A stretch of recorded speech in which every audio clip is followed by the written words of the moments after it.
नित्यानंद जी, पहला मुद्दा क्या आपने उठाया था? रिव्यू का।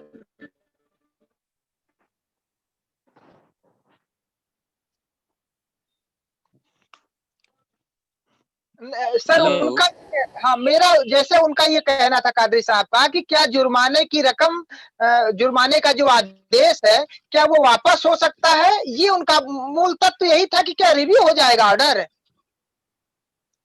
देखिए, ये असाधारण परिस्थितियों में ऐसा किया जा सकता है। धारा 25 के प्रकाश में, धारा 25 को गौर से पढ़ेंगे तो उसमें एक जगह रिव्यू का भी उल्लेख है।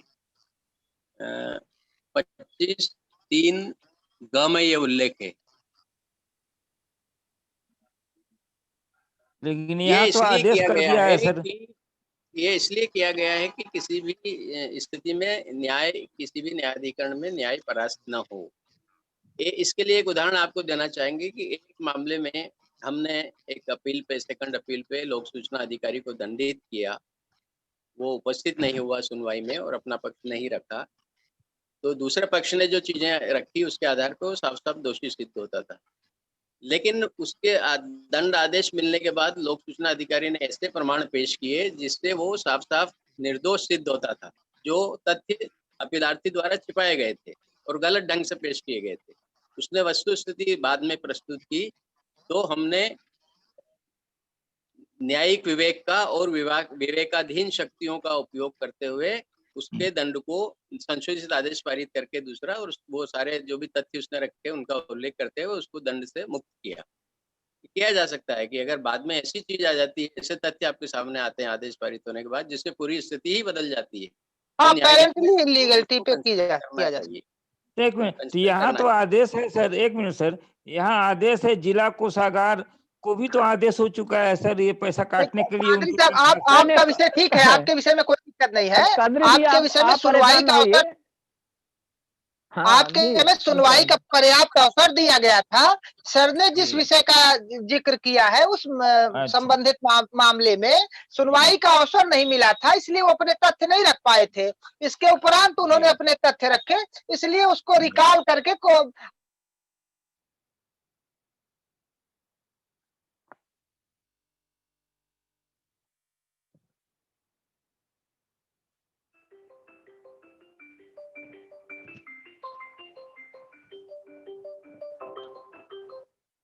नहीं है। अमेरिका तो पूरा, जैसे अमेरिका जैसे कुछ देश तो अलिखित संविधान पे ही चल रहे हैं, परंपराओं के आधार पे, ब्रिटेन वगैरह। सर, जो रिव्यू का पावर है वो बड़ा लिमिटेड पावर है। वो एक्सेप्शनल कंडीशन में ही कोर्ट प्रयोग कर सकती है। वो तो सुप्रीम कोर्ट की जजमेंट है। इवन कोर्ट भी रिव्यू के पावर को आप नॉर्मल कोर्स में अपील की तरह यूज नहीं कर सकते। वो एक्सेप्शनल पावर है और आपको एक्स्ट्रा ऑर्डिनरी कंडीशन बतानी पड़ेगी कि ये परिस्थितियां थी इसलिए हमने इस ऑर्डर का रिव्यू किया। नॉर्मल कोर्स में रिव्यू परमिसेबल है ही नहीं सर। और ये सुप्रीम कोर्ट ने भी कहा है साफ साफ ऑन रिकॉर्ड की गलती आदेश पारित करने में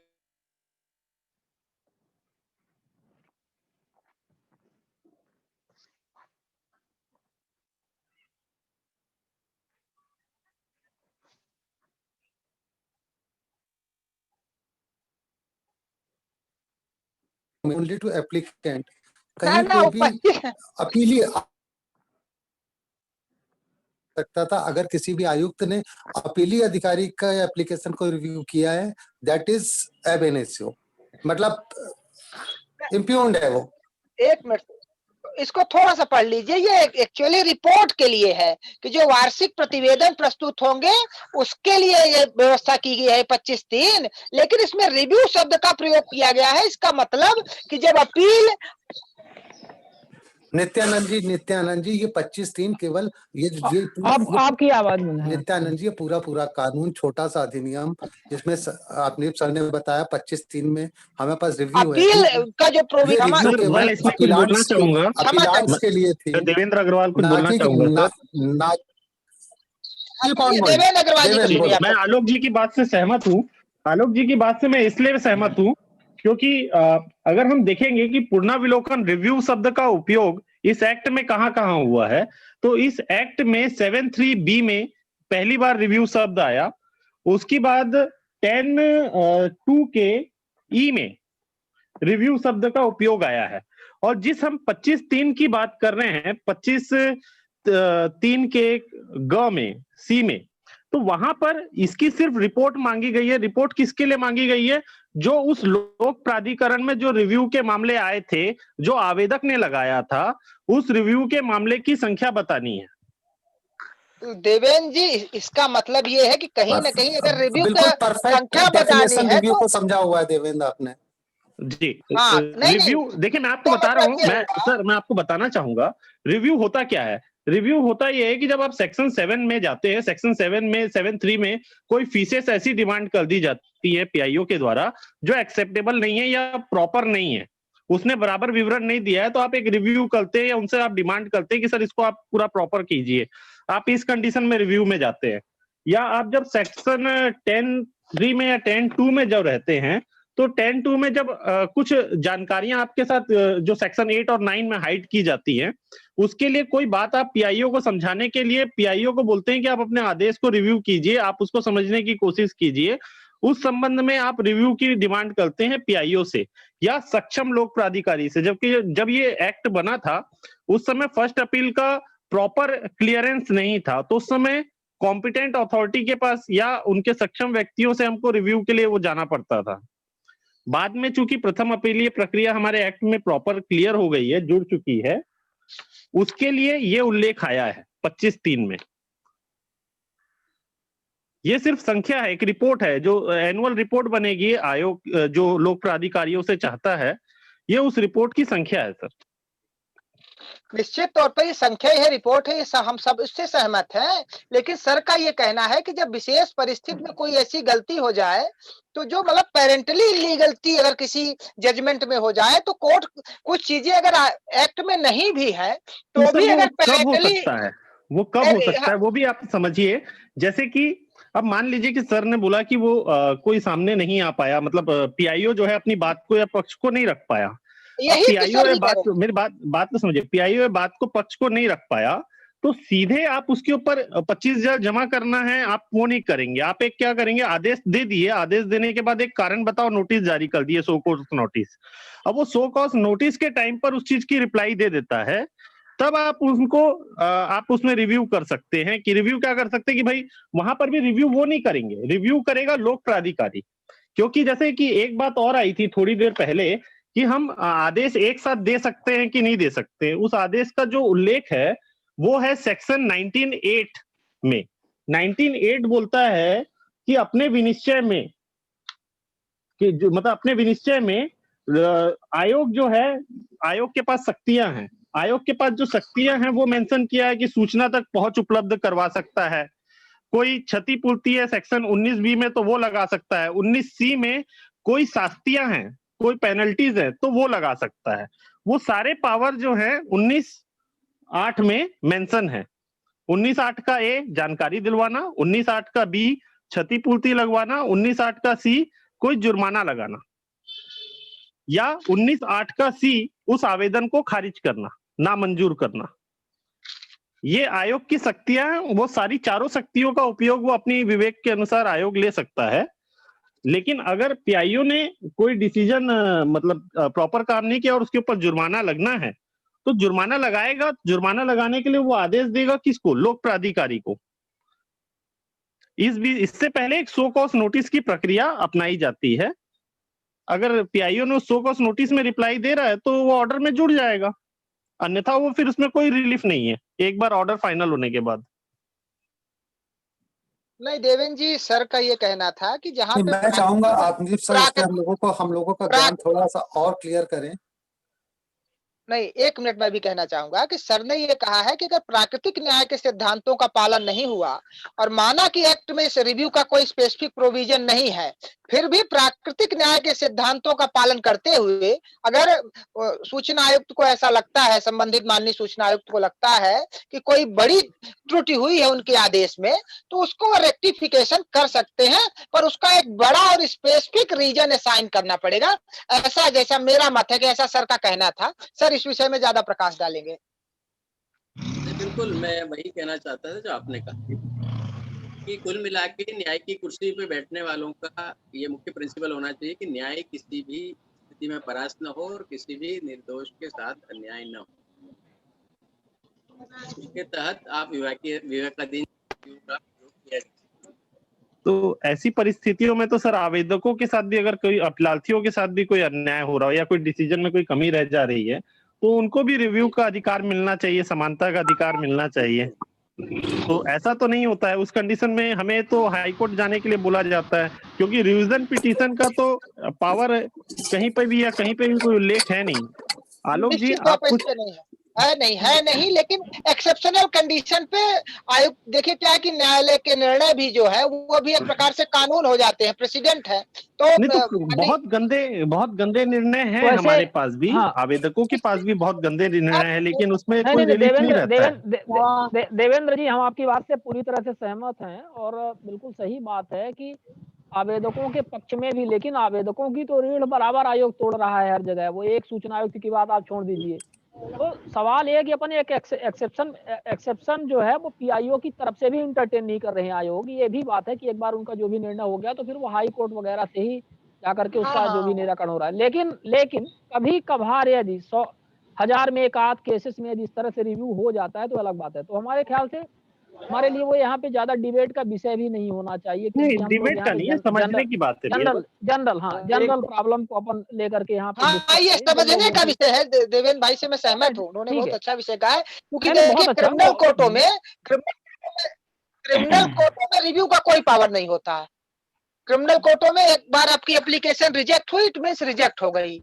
सिर्फ सुधार, क्लर्कियल एरर सुधारे जा सकते हैं, लेकिन सिविल कोर्टों में रिव्यू का पावर रहता है। तो अगर हम इसको सिविल न्यायालय से ट्रीट करें तो मेरा मत है कि अगर कहीं exceptional, rare of the rarest case में आयोग ने अगर इसका कभी प्रयोग किया है तो मेरे हिसाब से बहुत गलत तो नहीं है, गलत नहीं कहा जा सकता। तो जी, मैं इसमें कुछ कहना चाहता हूँ। जो सीपीसी में जो ग्राउंड दिए गए हैं, जो क्योंकि रिव्यू शब्द सीपीसी में भी आया है और रिव्यू शब्द सीआरपीसी में भी है।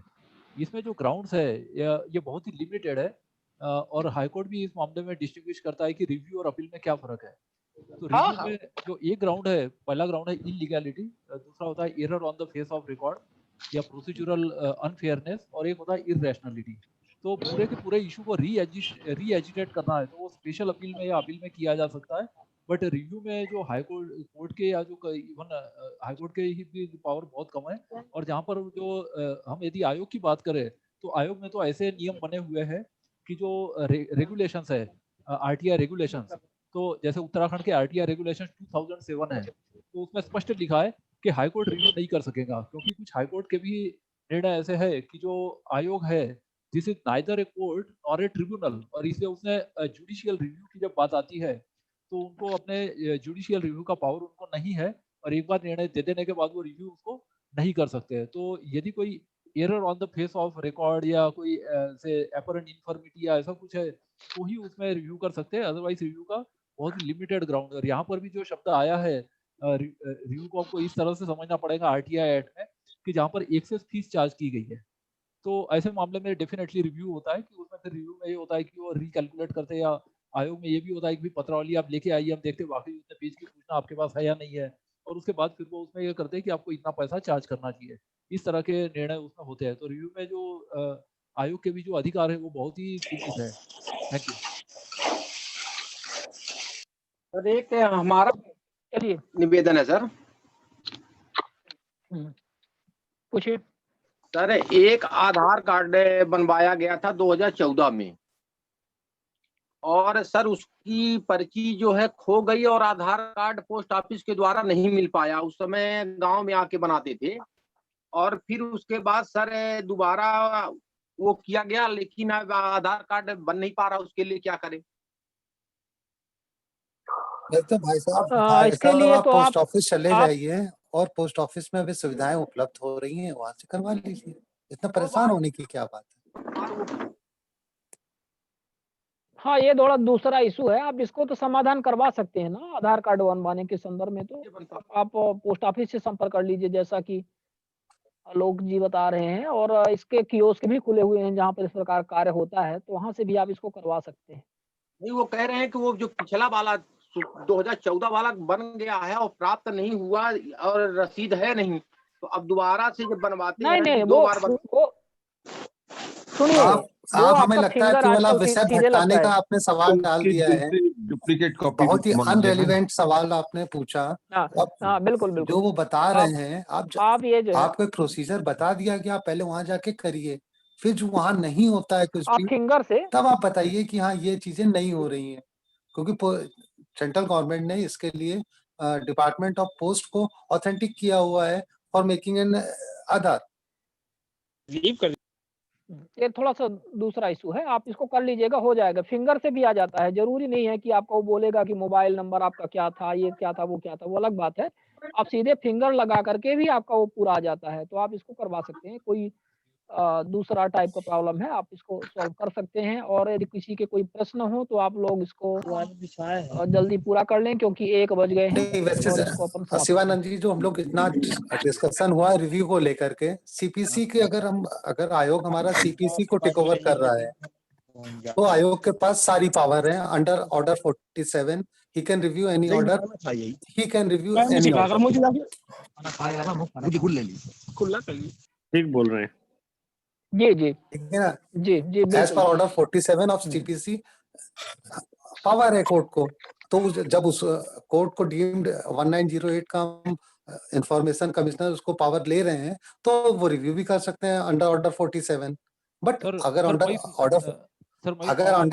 ऑर्डर 47 करेंगे तो they have to follow a due procedure of law. Sir मैं इसमें एक बात कहना चाहूंगा कि सिविल कोर्ट और आयोग में ये फर्क है कि जो 18(3) में जो सिविल जो उनको जो कोर्ट माना गया है, तो 18(3) में जो आयोग की शक्तियां है वो बहुत ही सीमित है, और उसमें ये रिव्यू का कहीं पे मेंशन नहीं है। तो नहीं सर, और नहीं सर, 18(3) में ही करता है। नहीं, जब पावर एक बार हम सीपीसी की सारी पावर दे दी गई, तो वहाँ स्पेसिफिक क्लॉज नहीं दिया गया नहीं, है। सारी पावर नहीं दी। नहीं नहीं नहीं, मुझे लगता है सारी पावर नहीं है। केवल 18(3) में पांच हाँ, बस वही 5 पावर है। 19 वाट की, पांच। मैं इसमें कुछ जोड़ना चाहूंगा जी। हेलो भाई पुष्पराज तिवारी जी, आपके मोबाइल से बहुत फालतू की चीजें आ रही हैं, कृपया आप इसको म्यूट करके रखें। हाँ, मैं आसपास का वातावरण ठीक रखें ताकि हम लोग जैसे कि 18(3) में पहले भी हम चर्चा कर चुके हैं। जो 18(3) का एफ है, वहां पे 18(3) के एफ को हम सदैव भूल जाते हैं। हम 5 बातों को तो याद रखते हैं, 6ठी बातें हमारी छूट जाती है। वो है any other matter which may be prescribed, कोई अन्य विषय जो विहित किया जाए, और ये विहित करता है कोर्ट या समुचित सरकार। अगर सरकार ने अगर मतलब जैसे राजस्थान सरकार या हरियाणा तरफ में आप जाएंगे तो कुछ पुलिस के एक्शन की बातें आएंगी, कुछ जगह पे कुछ अलग अलग बातें आती हैं। तो ये सब जो है ताकत जो है सरकार अगर देती है, कुछ चीजें उसमें जोड़ देती है, तो डेफिनेटली उन 5 के अलावा भी शक्तियां आयोग के पास होंगी। जैसे कि हम लोगों ने यहाँ पर लोक प्राधिकारी के मामले में जुड़वाया है, लोक प्राधिकारियों के ऊपर अब कार्यवाही की जाएगी अगर उन्होंने सेक्शन 4 पर काम नहीं किया तो। अब उसके लिए पीआईओ जिम्मेदार नहीं होगा। तो अगर इस तरीके की कोई बातें जोड़ दी जा रही हैं, तो वो उस चीजों को लेकर ही उसको डिसीजन देना है आयोग को।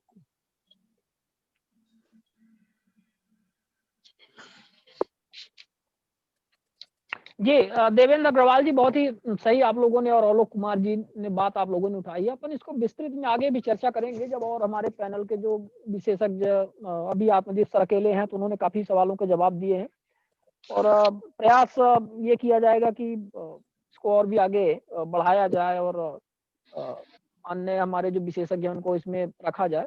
अपन इसकी चर्चा करेंगे। नहीं शिवानंद जी, देखिए छोटे से कानून को हम लोग छोटा सा ही रहने दें और पावरफुल तरीके से छोटा रहने दें कि 30 दिवस में हमें सूचना मिल जानी चाहिए। ये हमारा विधिक अधिकार है, और अगर नहीं मिलती तो हमारे पास सारी शक्तियां हैं आपको जेल तक भेजने। नहीं, हमें तो खुशी है कि हमारे कम से कम रीवा संभाग में इस बात को लेकर के बिल्कुल काफी अच्छा कार्य हो रहा है, और कोई भी लोक सूचना अधिकारी बच नहीं पा रहा है। अभी कौदरी जी ने एक बात कही है कि इसमें 25,000 जुर्माना लगेगा उनको कि नहीं।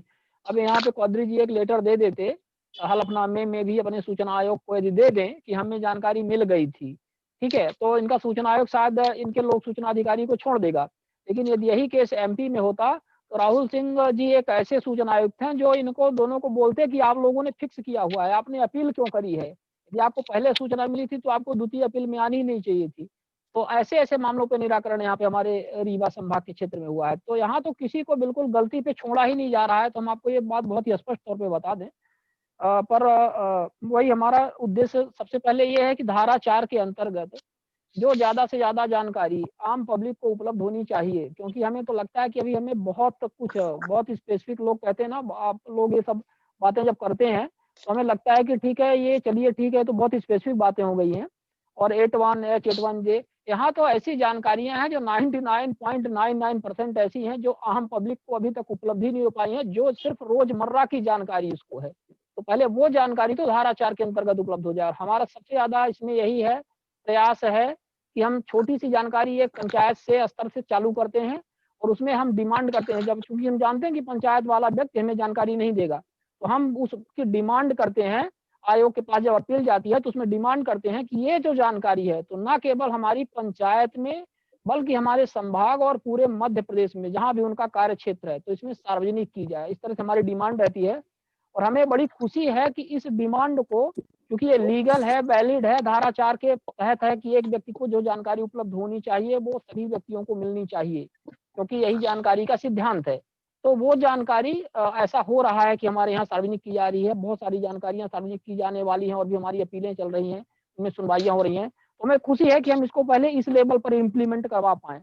और जो स्पेसिफिक केसेस हैं इस तरह से, तो अपन उसके बारे में इसी तरह से डिस्कशन करके उसका कुछ निराकरण आ पाए तो और भी अच्छी बात है। जैसे आप लोगों ने रिव्यू की बात करी है और ये सीक्रेट जानकारियों की बात हो रही है कि भाई कौन सी जानकारी थर्ड पार्टी की है, कौन सी बहुत ही प्राइवेट है। प्राइवेसी की बात आती है। प्राइवेसी में गांधी सर ने तो स्पष्ट तौर पे कहा हुआ है कि उन्होंने तो पूरा एक्ट ही पढ़ डाला है, सब चीजें लिखी हुई है। सिर्फ डिसेंसी और मोरालिटी, सिर्फ 2 ही चीजों को लेकर के उनका कहना है कि यदि 2 चीजें यदि उसमें से हनन होता है तो वो जानकारी छोड़ दीजिए, बाकी सारी जानकारी मिलनी चाहिए। और इनफैक्ट राहुल सिंह सर ने नियुक्ति के संदर्भ में बताया है, आदेश भी दिए हैं कि नियुक्ति के संदर्भ में किसी भी व्यक्ति के, किसी भी लोक प्राधिकारी के कोई भी दस्तावेज चाहे कुछ भी हो, वो सार्वजनिक होने चाहिए। और यहाँ पे ज्यादातर चीजें ऐसी आती हैं कि उनकी नियुक्ति के दस्तावेज नहीं दिए जा रहे हैं, थर्ड पार्टी मानकर धारा 11 के तहत उनसे सजेशंस लिया जा रहा है। तो ये सब बातें आ रही हैं। तो ये तो शिवानंद जी, 15 वर्षों में यही देश में तय नहीं हो पाया इस अधिनियम में क्या हमें देना है, क्या नहीं देना है, यही नहीं तय हो पाया है। 15 वर्ष बहुत होते हैं जी। मैं इसमें ये कहना चाहता हूँ, जो आपने कहा कि जो पहले कहा गया था कि ऐड बहुत छोटा है, लेकिन ऐड छोटा नहीं है। इसमें जो केस लॉ है, पहले देखो ऐड जरूर छोटा था, लेकिन अब पिछले 15 साल में इतना सारा केस लॉ हमारे पास आ चुका है कि इसमें लगभग 30-35 सुप्रीम कोर्ट के जजमेंट्स आ चुके हैं। इसके अलावा 25 हाई कोर्ट है और उनकी बेंचेस है। इसके अलावा 29 एक तो CIC है और 29 राज्य सूचना आयोग है।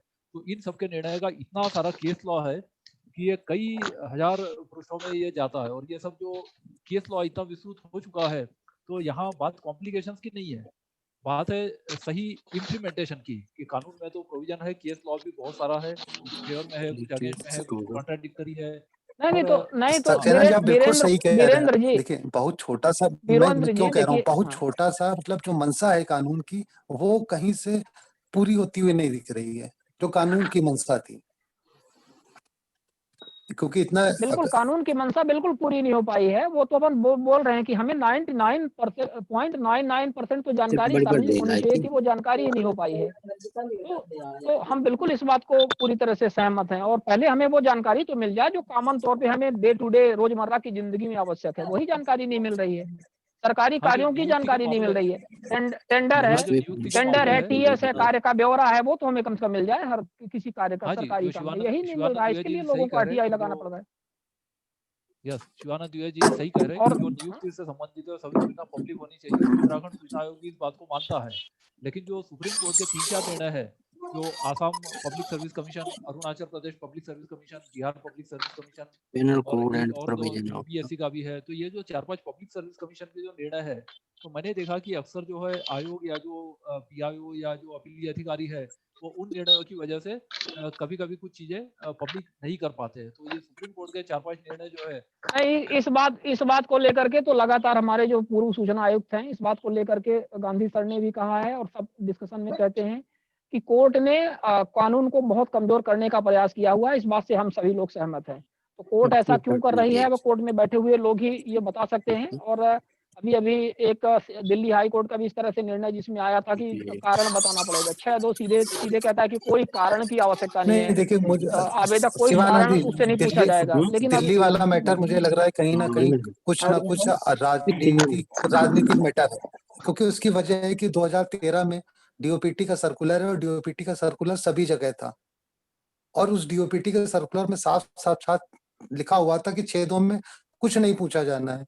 फिर ये ऑर्डर, इसका मतलब हमें समझने की जरूरत है या बाकी लोगों को समझने की जरूरत है? राजनीतिक वाली बात नहीं है जी। नहीं आलोक जी, ठीक है राजनीतिक है कि नहीं है, लेकिन जजों को तो भी अपने सम्मान का ध्यान रखना चाहिए कि ऐसे बच्चों जैसे यदि वो निर्णय दे देंगे तो लोग उसकी कितनी खिल्ली उड़ाएंगे। जब 2013 का डीओपीटी का रेलिवेंट जियो है, गवर्नमेंट नोटिफिकेशन है, आप गवर्नमेंट नोटिफिकेशन को ओवररूल करके ऑर्डर कर रहे हो। कहीं ना कहीं आप इसको तो देखने की जरूरत है कि आपके पास एक जो बॉर्डर लाइन है, आयुक्त को मालूम है ये मेरी बॉर्डर लाइन है, हम बॉर्डर लाइन तो क्रॉस नहीं करेंगे। सर धारा 6(2) के केवल 3 ही एक्सेप्शन है, 81D, 81E और 81J की, जहां पर पब्लिक इंटरेस्ट शब्द आया है। तो 81D, E या J छोड़ के, क्योंकि these 3 clauses act as exception to section 6(2). Supreme court ने भी कहा है कि ये 3 छोड़ के और किसी में पब्लिक इंटरेस्ट साबित करने की आवश्यकता नहीं होनी चाहिए। ये चलिए अपन ऐसा करते हैं, जो गवर्नमेंट नोटिफिकेशन है, जो गवर्नमेंट नोटिफिकेशन 6(2) के बारे में है, जिसमें कलकत्ता हाई कोर्ट का वर्डिक्ट लगा हुआ है, आप मेरी बात को समझो, क्या जो आप रेलिवेंसी उसके बाद की एड ऑन कर रहे हो वो से एड ऑन है कि नहीं?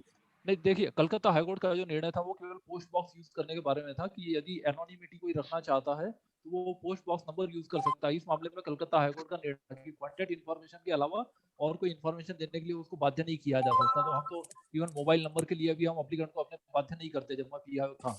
लेकिन जो रीजन की जहां तक बात आती है तो इसमें जो सुप्रीम कोर्ट के भी निर्णय है कि इसमें जो ये 6(2) का जो एक्सेप्शन है, तो उसमें 3 एक्सेप्शन है जो माने गए हैं कि 81D, 81E और 81J। तो either at the application level और एट द फर्स्ट और second appellate level public interest साबित करना जरूरी है, क्योंकि जो टेस्ट है वो यही है।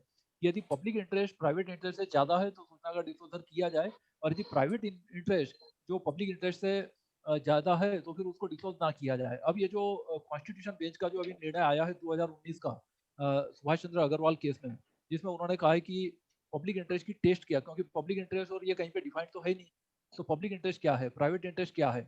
तो सुप्रीम कोर्ट ने पहली बार इसमें टेस्ट दिया है इस निर्णय में, और उसमें उन्होंने ये डिफाइन किया है कि पीआईओ को किस तरह से निर्णय करना चाहिए, और उसमें उन्होंने बहुत सारी गाइडलाइंस दी है। तो ये काफी बड़ा जजमेंट है वो। लेकिन जो उसमें कहा है कि सुप्रीम कोर्ट सूचना अधिकार में उसमें ये सूचना अधिकार गाइडलाइंस दी गए। सूचना अधिकार केवल या तो हमारे व्यक्तिगत हितों का हनन हो रहा था या हमारे सार्वजनिक हितों का हनन हो रहा था। दो ही कंडीशन में हमारा आरटीआई प्रिवेल करता था। नहीं, मैं इसमें ब्रीफली समरी बता देता हूँ कि इसमें क्या-क्या। नहीं, आप समझो ना, केवल दो ही कंडीशन में हमारा आरटीआई प्रिवेल करता है। सर पर्सनल इंटरेस्ट 2 तरह का होता है। पर्सनल इंटरेस्ट अपन ऐसा करते हैं वीरेंद्र जी और आलोक जी, अपन ऐसा करते हैं, या तो मेरी पेंशन नहीं आ रही है, सुनिए, या तो मेरी पेंशन नहीं आ रही, ये मेरा व्यक्तिगत है, ठीक है, लेकिन वृद्धा जो ओल्ड एज है उनकी पेंशन में कोई अनियमितताएं हैं, ये पब्लिक इंटरेस्ट है।